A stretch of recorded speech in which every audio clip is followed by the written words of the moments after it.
Welcome to Script Cover Lit, where we squeeze the bigger picture out of literature. I'm Adrian Fort. And I'm Dalton Gentry. And we're through with Harry Potter. So we're here for the conclusion of the series. We are here for the conclusion of Book 6. The grand finale Ultimo of Book 6 of Harry Potter. Book 6 of 6. Book 6 of 7. We still have another to go, just as big too, if not bigger. I think it's actually longer. I looked it up, Dalton. Book 7 doesn't exist anymore. I think it's longer. How J.K. many pages Rowling, is Book 7? This J.K. is 652. She said it's over. She said that this is done. But let's wrap this up. Let's at least wrap this up before we move on. Rescinded Book 7. I don't think she did. She rescinded it. Book 7's a good book. Harry Potter and the Half-Blood Prince. Yeah. You've read 6 of them now. I have. How would you say this one holds up to the others? A little better, a little worse? What are we looking at? I'd say that we've read 7 books now. I would say that this is top 3. Okay, well, it's something. Better half of the series. Now, we did talk very, very early on about this in this series, and God forbid, I can't remember what I did last week. But I know one of our big points in the early stages when you were just struggling was this is the infancy of her writing, and she does develop and she does get a little better. So it's good to hear that you're enjoying this one a little more. At least there's some good stuff going on with this. I mean, Snape has killed Dumbledore. Dumbledore's dead. Will Hogwarts reopen? Where are we going from here? Who is R.A.B.? How many Horcruxes are there? Will we find them all? What is the culmination? What is this war that's coming? So there's a lot of good stuff going on moving into Book 7. As opposed to, well, we made it through another year and everything's fine. Yeah, there were things that changed, which is refreshing, as some of the books were really just sort of, it seemed a practice in reading for kids, right? Yeah, in those early books, like, you knew in the end everything would be wrapped up and everything would be just fine. It's the conclusion, we're done here. But this, she knows she's got another book coming, and she's starting to, flex her chops a little bit and say, let's build some things. Let's build off of this. To be honest, look, I bust the chops of J.K. Rowling for 3 years now. I've done so, but honestly, I wouldn't be upset with her if she had kept this series going and she was now on book 23 or whatever, because it keeps kids reading. It does. And that's a great thing. I mean, if you can get someone to read, it doesn't matter if you like it, they like it, whatever. If they read it and enjoy it, good for them, they read something. I can't tell you how many troglodytes on booktube alone say that Harry Potter's why they... I didn't say that out loud, did I? You did. But no, I seriously, when I used to work my old job, like, people would come to me all the time. They're like, "Oh, recommend a book to me." I'm like, "Well, what do you like?" Like, "I don't know. I read a couple in high school." I'm like, "Well, there's a variety, so let's start with that." You're 65. Yeah, that let's 50 start years with ago. that. But no, this did get a lot of kids into reading and inspired a lot of kids to become readers. So that's always a great thing. There's credit where credit is due for that, for sure. I enjoy this book. I think it is probably one of my favorites.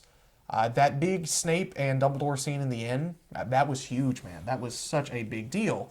And I think we have some good stuff building forward. But it is a thing with science fiction and fantasy. Why are you playing on your phone? I am looking something up. I found something that I would like to talk about. I never wrote it down, though. Despite the fact that, like, I know you text me, I don't think I've ever seen you use your phone. It's uncomfortable for me. Does it strike you as odd that I'm the guy Yeah, you're a poker. You don't actually use your phone. You're I like am a hunt and pecker. a hunt and pecker. You're like the guy who types like it's an old-fashioned typewriter. But anyway, it is a thing in science fiction and fantasy novels, especially series, that they will continue on. I mean, The Wheel of Time had 13, 14 books, something like that. I don't know The Wheel of Time. It is a Robert Jordan fantasy series, very, very popular. I mean, you have The Lord of the Rings, that went on for a good 3 books. Yeah, but that wasn't children's literature. It wasn't children's literature, no. And honestly, it makes me more angry that she thought she was an auteur and had to end this series on the note that it ended.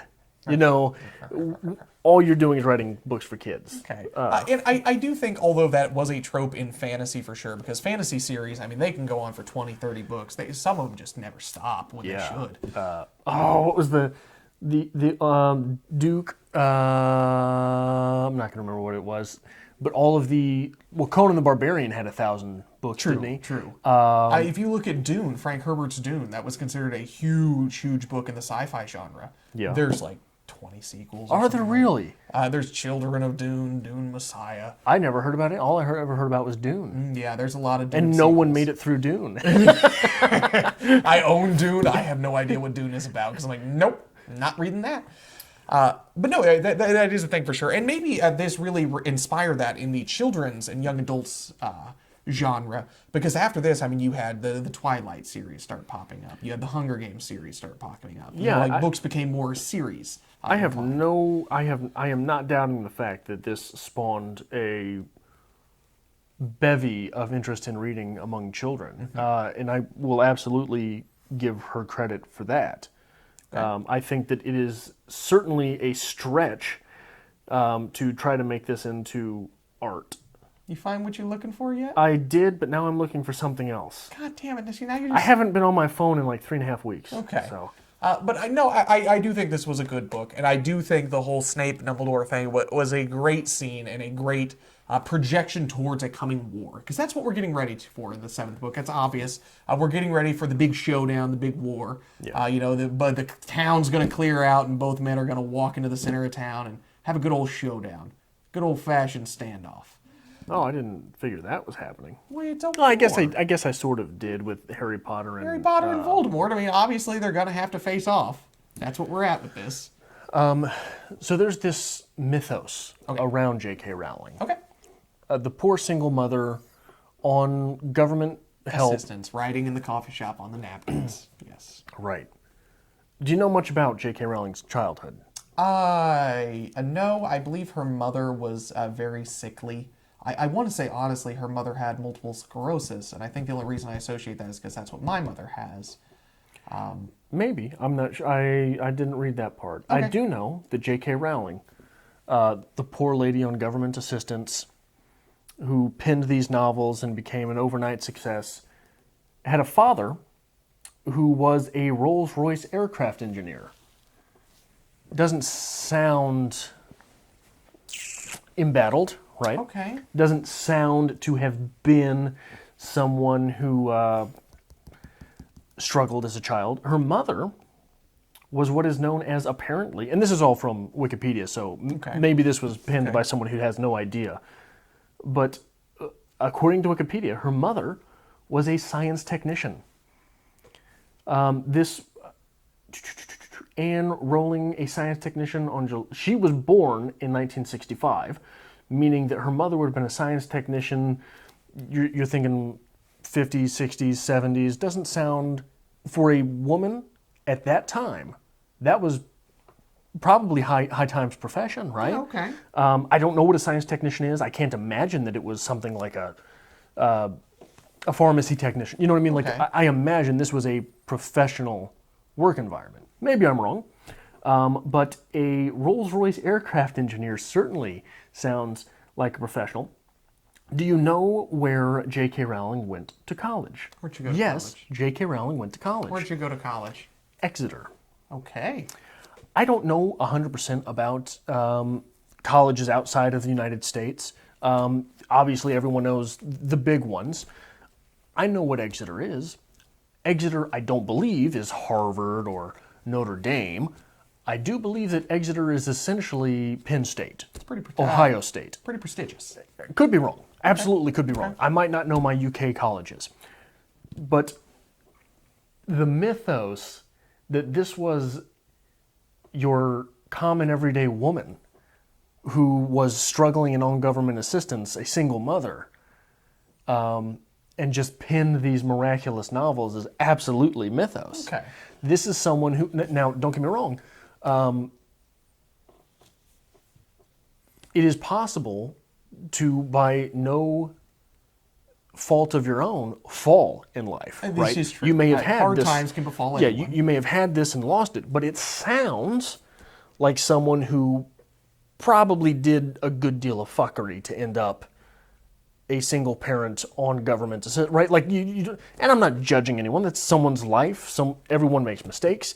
I just don't know from whence this mythos of the Untermensch that penned the great novel comes from. Granted, it is fact she was on government assistance and she was struggling when she wrote this, but I think the point you're trying to get at here is she wasn't that just the common everyday person just walks in and pins this. Right, She so- had a background, she had an education in this, and she probably had a decent upbringing. We don't know. We're speculating. Oh, and absolutely, but let me interject with this. My father was not a Rolls-Royce aircraft engineer. Okay. My father worked on an assembly line. Okay. My mother was not a science technician.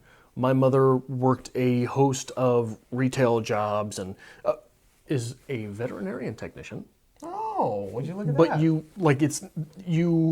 that is not to downplay anything, but it's like a pharmacy technician. You walk in, you get the job, you get the on-job training. It is not, I don't know what a science technician is. Sounds like you had to have a degree, If I were on government assistance, even from that background, you would say that I fucked up, wouldn't you? Yeah. Yeah. You'd say, well, he's not helping himself. Okay. If he's on government assistance, he's not helping himself. And I believe she was born in 65. These dropped in 98. Somewhere around there. So she was my age, Okay. right? Okay.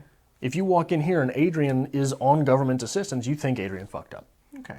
Oh, government assistance is a great thing for Yeah, people no, who need it. absolutely. I am not bagging I that. am not pointing at anyone. I am not saying Yeah. anything bad about anyone. But if you walked in here and you would assume at some point I made a mistake. Okay. I'm using this term "fucked up" like it's like I am a misfit in the world. No, mistake is just as simple as maybe you took a job that wasn't for you. Yeah. Didn't work out and Didn't work out. Yeah. Missed the alarm one time. You had a prick for a boss. Got fired for it. You know what I mean? Fair. But still, you would assume I had made some type of mistake. Okay. You just want to bash on JK a little bit? No, You feel good about that? no. I'm not doing that. Okay. What I'm saying is, give a person credit for the life they lived. Okay. We don't have to make this mythos around J.K. Rowling that she was downtrodden and destitute, and from her sprung forth this novel of such greatness, the Great British Novel series. If Dalton were to lose his job today and Dalton ends up on government assistance, Dalton ends up homeless, his beard gets a little shaggier, his hair gets longer, but he pens this great novel. And the mythos built around him like, oh, he was down and out. Look, he was homeless, and he wrote this great novel. You can't excuse the fact, well, he was also educated in literature. It's Right. Yeah, he had a background. Yeah. Okay. That's all I'm saying with it. All right. I'm not trying to point at anyone or laugh at, her misfortune when she was on government assistance, was a single parent. Those things must be difficult. Absolutely. But I don't know, that is not fair. That mythos is not fair to people who literally come from nothing, Okay. right? That mythos is not fair to the individual who is writing a book of such magnitude without a college education. Okay. Because when you hear someone was on government assistance and a single parent, you don't think, person went to Exeter. They went to Exeter. Yeah. Absolutely, they went to Exeter. Another thing that makes me think about is the fact that her father was an engineer for Rolls-Royce aircrafts. She was born in the 60s. I wonder, how old was her father when she was born? Okay. Did he have some involvement in World War II? Okay, that's a good point. Which would, if she were born, men father children in their 40s all the time. Fair. If he were 40, he would have been at his 20s during World War II. And I really wish we would have mentioned this so I could have prepped a little bit to know a little bit more about J.K. Rowling's life. But I believe her father was very much out of the picture by the time that she was writing all this. I don't know if that was by his own accord. Maybe he passed away. I can't say. But if he had passed away, it may give the inclination that he may have been a little older when he had her, something like that. May have been older by the time she was writing these. I thought it was her mother that had passed away. I don't. She was close to her mother, and God, we're just speculating at this point. But no, she was close to her mother. Her mother was not doing well, I believe, when she was writing these. But I don't think I've ever heard anything about her father. And granted, I'm sure maybe she came from a single parent household. it could have been. You know. I'm not sure. But anyway, let's talk about the book a little bit now that we're done talking about J.K. Rowling. Where are we going from here, Adrian? People like to hear the Adrian speculation of what's coming next. What are we going to be looking at with book 7? What do you think we're going to see? I think that you're certainly talking, like you said, you're talking about the war, you're talking about a finale, you're talking about conclusion with Snape, Drago, Moldavort. You're probably talking about a lot of deaths for the good guys as well. You're probably talking about Hogwarts being reopened at some point during the novel. Okay. We are told that Harry Potter's not going back, but I wonder if he has to go there to recruit Hermione and Ron. Okay. They return to school or something, because the Weasleys did not seem too fond of the idea. Am I making that up? No, I think you could definitely get from that. Obviously, the big war is coming, so we're going to get the showdown. And you are right. There are going to be a numerous amounts of deaths. Very George Martin at this point, Game of Thrones, where just die. But that is part of war. You've got safe. You've got three big villains. You've got Drago, you've got Snape, you've got Voldemort. I wonder if those are the three acts of the next book. Okay. In the first act of the next book, he takes on Drago. The second act, is a pinnacle with Snape. What have you done to me? What? I was just sitting here thinking to myself, like, yeah, that'd be a really good novel, wouldn't it? Oh, so it didn't happen. Do you think that's not? Yeah. Do you really think that's going to happen? No, it's not. Well, but it's easy to speculate about these things outside of the text. It is. Looking at things like that. Okay. But when you're writing the text and you're so close to the characters and the situations involved, it's difficult to look at it in that way. And now, if we're going to talk a little bit about the good old J.K. Rowling mythos with all this, if I recall, I believe she says that she wrote the last chapter of this years and years and years before she was even right to the point of writing this book. So she knew how it was going to end. She just had to build to that, which is very possible. It is a part of writing. Sometimes you write the end first. That's fine. But she made a big deal of saying, like, when she was killing off characters, like, she'd write it and she'd sit down and just bawl that she had to kill off this character, but it was necessary. In my opinion, we are going to see a lot of unnecessary deaths in this next book. Deaths that are just there because we're in war. Or deaths that are there because, well, it's the last book I'm writing. Yeah, might as well go out with a bang. However, there are some great deaths in here, in this next book. Wonderful deaths that are well done. Very beautiful. I doubt that. I like it. But there are some good things coming. Definitely good things coming. And you said you did enjoy this book, and that's great to hear. I didn't say that. You said it was your top 3 of the I said Harry it was Potters. in the top 3 books.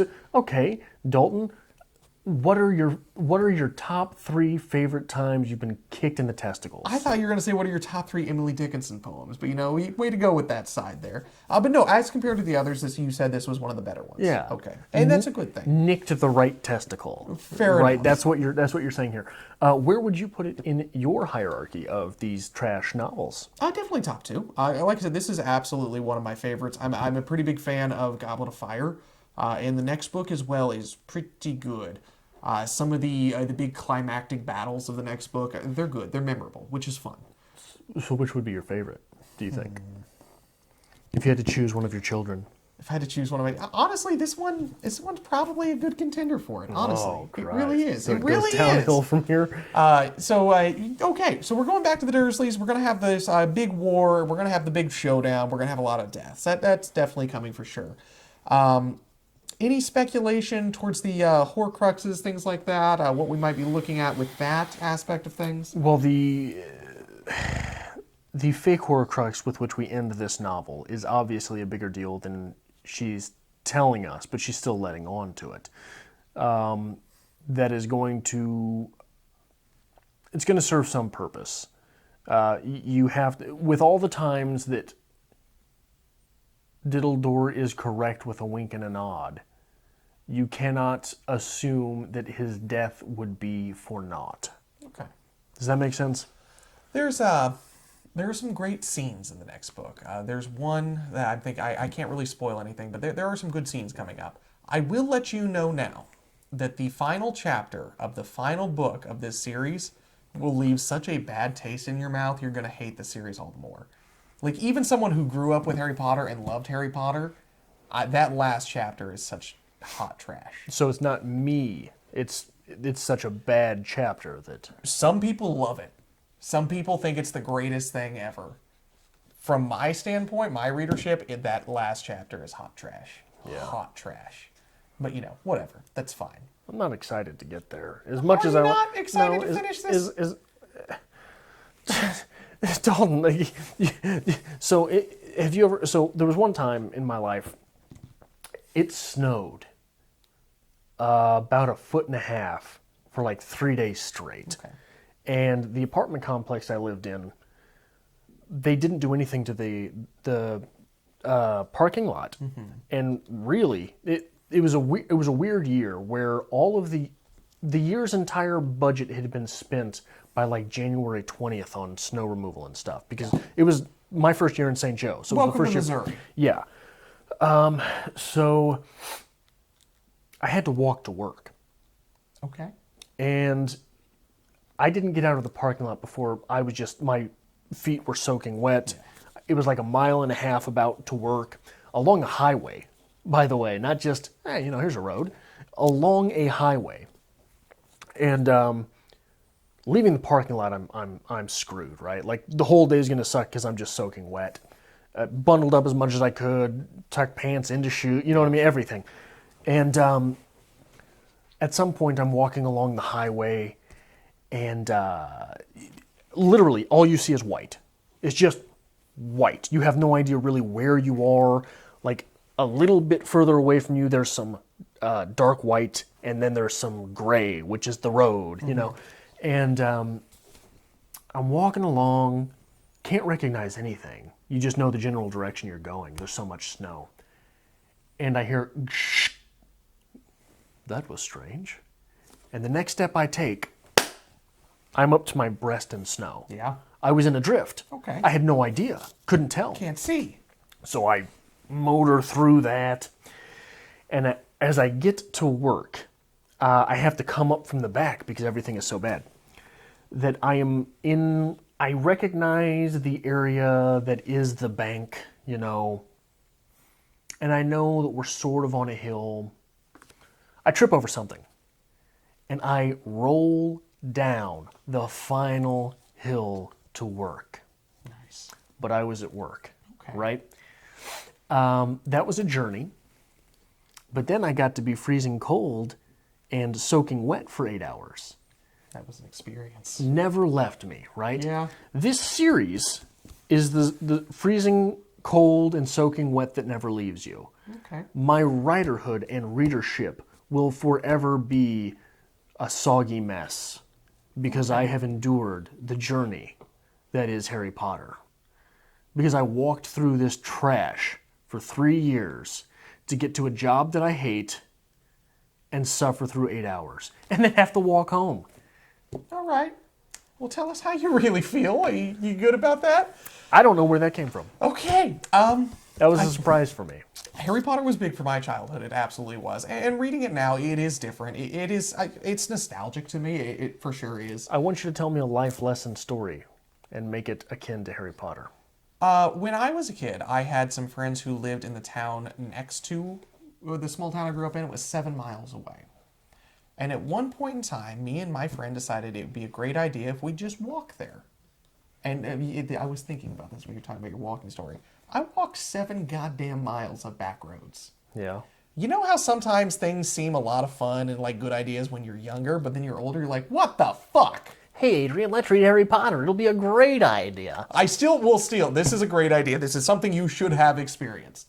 If you are going to have a degree in literature and you want to talk about one of the biggest books in our lifetime, Okay, I agree with the first. I don't agree with the second. this is one of the biggest and most popular Absolutely, it books is. of our I don't want to lifetime. talk about it. But it is your job, if you are going to call yourself, educated in the field of literature, to know about this. No. Yes, even if you don't like it, even if you say it's not quality, you should know about it. I don't know that that's true. I don't know why that would be true. You got to experience everything. As far as okay, so you consider yourself a connoisseur of stories. Have you stories. seen and experienced the wealth of goodness which is Duke Nukem? No, but I wouldn't be opposed to it. God damn it, I Dalton. wouldn't. It's like I came home one day and Josh is sitting on the couch and he's watching Tremors 6, something like that, where One they're of like the best trimmers. in Antarctica, and I'm like, oh my god, that looks fucking terrible. We're gonna have to watch it again when I get home because I want to know. Yeah, Dalton, you just disagreed with your own. You that's not where you started that story. Did I not? that? You started that story saying, no, I don't have to connoisseur everything. Sometimes I think I just get to the point anymore where I'm just talking and making conversation and none of it makes sense. It does, well, never mind. Okay. Never mind. I pulled a fast one. You know what does make sense, though? What's that? We got one more book of Harry Potter. And we're going to be back very soon. Very soon with Harry Potter and the Deathly Hallows. Now, I believe next week you are going to have a video that you did promise in Adrian responding to a series of comments. We opened a forum basically to say, hey, why should Adrian keep reading? He was a little downtrodden with this series. He says, why should Adrian continue reading Harry Potter? And Adrian doesn't read the comments of Harry Potter. Only I do. So I took a bunch of the comments, printed them out, gave them to him, and he is going to respond to a number of comments from our viewers about what he's thinking about this. By the way, you're all wrong. Okay, and we're going to get there. But after that, we are going to dive into Harry Potter Year 7, The Deathly Hallows, the big conclusion novel of this. And then you don't have to worry about it ever again. Harry Potter is done. Until she decides she needs some more money and she comes out with Year 8. That's fine. I wouldn't be opposed to reading something that was written by someone else. Harry Potter, the postgraduate years. It's coming. Where he's working full time and eating just ramen noodles. And Yeah. still makes it to class most weeks. Most weeks, yeah. Anyway, we will be back next week with that video of Adrian is going to answer our comments. And then we will begin our journey of Harry Potter and the Deathly Hallows here on Strip Cover Lit with Adrian Reads Harry Potter. So if you want to follow us along with that journey, make sure you hit the subscribe button down below and hit the notification button as well so you know exactly when we drop videos on Adrian Reads Harry Potter. And if you are so inclined to help us continue to create great content like this on Strip Cover Lit, make sure you hit that Patreon button in the description below. Turn the camera off, I'm done. Okay.